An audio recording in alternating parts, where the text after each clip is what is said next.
ভারতবর্ষ একটি নৈসর্গিক অবস্থান।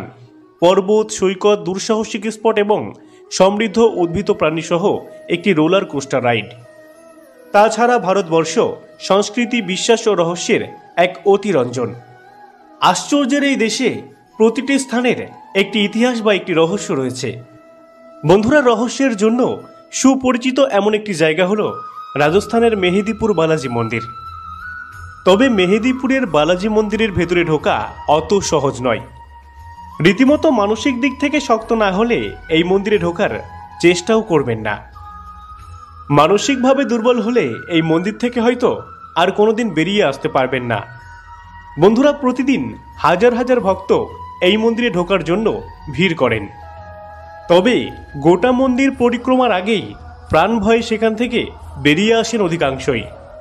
কি আছে সেই মন্দিরে, যার জন্য ভক্তরা ভোর 3টে থেকে লাইন দেয় মন্দিরে প্রবেশের জন্য?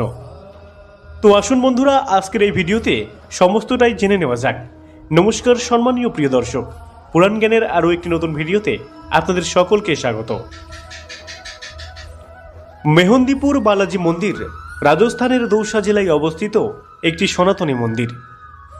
এই মন্দিরে 3টি বিগ্রহের পূজা হয়: বালাজি বা বজরংবলী, পেতরাজ এবং কাল ভৈরব।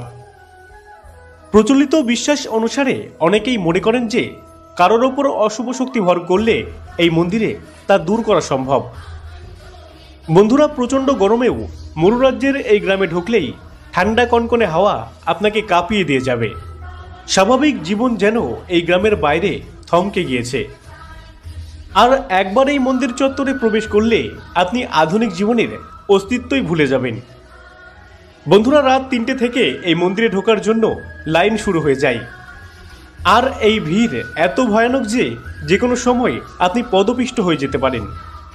সকালবেলায় মন্দিরের দরজা খোলার সঙ্গে সঙ্গে শুরু হয়ে যায় ভেতরে ঢোকার হুড়োহুড়ি। যদি এই প্রচণ্ড ভিড়ের ধাক্কা সহ্য করে আপনি থাকতে পারেন, তাহলে বেশ কয়েক ঘন্টা অপেক্ষার পর মন্দিরের ভেতরে প্রবেশ করতে পারবেন।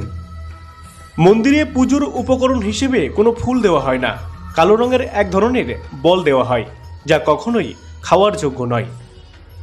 মন্দিরের ভেতরে সবসময় জ্বলতে থাকা আগুনে এই বলের আহুতি দিতে হয়। মন্দিরের ভেতরে 4টি বড় বড় হল ঘর রয়েছে। বন্ধুরা, অন্য কোনো মন্দিরের মতো ভেতর থেকে মন্ত্রোচ্চারণ, ঘণ্টার ধ্বনি আপনার কানে ভেসে আসবে না।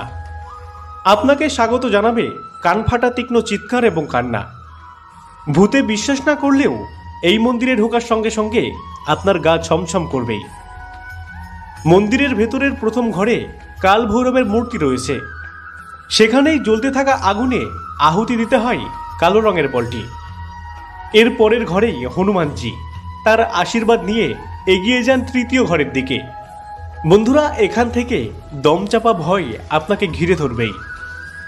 এই ঘরে দেখবেন বহু নারী পুরুষ অসহায়ভাবে কাঁদছে, দেওয়ালে মাথা ঠুকছে, এমনকি অনেকে নিজেই নিজের গায়ে ফুটন্ত গরম জল ঢালছে। এই ঘরের ভয়াবহ দৃশ্য পরের বহুদিন পর্যন্ত আপনাকে তাড়া করে বেড়াবে। এর পরের ঘরে আরও কিছু ভয়াবহতা অপেক্ষা করছে। যারা মানসিকভাবে দুর্বল তারা এখান থেকে একটি ছোট্ট দরজা দিয়ে বাইরে বেরিয়ে যেতে পারেন। এই পর্যন্ত এসে বেশিরভাগ মানুষই ভয়ের চোটে পালিয়ে যান। শেষ ঘরটিকে নরকের দ্বারও বলা যেতে পারে। শেষের ঘরটিতে দেখবেন বহু নারী, পুরুষ এবং শিশু পাথরে ঘরের পিলারে মোটা চেন দিয়ে বাঁধা। এদেরকে নৃশংসভাবে মারা হচ্ছে। মনে হবে যেন এরা দীর্ঘদিন কিচ্ছু খায়নি। আসলে এইভাবে বেঁধে ওদের ওপর থেকে অশুভ শক্তির প্রভাব কাটানোর চেষ্টা চলছে। মান্যতা অনুযায়ী এই মন্দির একবার দর্শন করে আসলে তার ওপর কোনো অশুভ শক্তির প্রভাব কোনো দিনও পড়ে না। তবে বন্ধুরা, মন্দির থেকে প্রস্থানের সময় একটা কথা অবশ্যই মনে রাখবেন। মন্দির থেকে প্রস্থান করার পর ভুলেও আর পেছনের দিকে তাকাবেন না। কারণ মনে করা হয় যে এই মন্দিরে ঢুকলেই অশুভ শক্তি আপনার পিছু নেবে। পেছন ফিরে তাকালে তারা আপনার সঙ্গ নিতে পারে। এমনকি বলা হয় এই গ্রামের কোনো কিছু খাবেন না, জল পর্যন্তও না। এই মন্দিরের মধ্যে এমন শক্তি রয়েছে যারা অশুভ আত্মা দ্বারা প্রভাবিত হয়েছে এবং তাদের কালো জাদুর থাবা থেকে মুক্ত করতে সহায়তা করে এই শক্তি। তাই রাজস্থানে গেলে অবশ্যই দর্শন করে আসতে পারেন এই রহস্যময় মন্দির। বন্ধুরা, আপনারা কে কে এই মন্দির দর্শন করেছেন অবশ্যই কমেন্ট বক্সে জানাবেন। তো বন্ধুরা, এই ছিল আজকের মূল ভিডিও। আশা করছি ভিডিওটি আপনাদের ভালো লাগবে।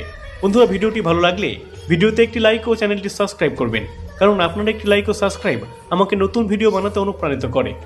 আর অবশ্যই আপনার মূল্যবান মতামত কমেন্ট বক্সে জানাবেন। ধন্যবাদ। সকলে ভালো থাকুন, কৃষ্ণ ভাবনাময় থাকুন। রাধে রাধে।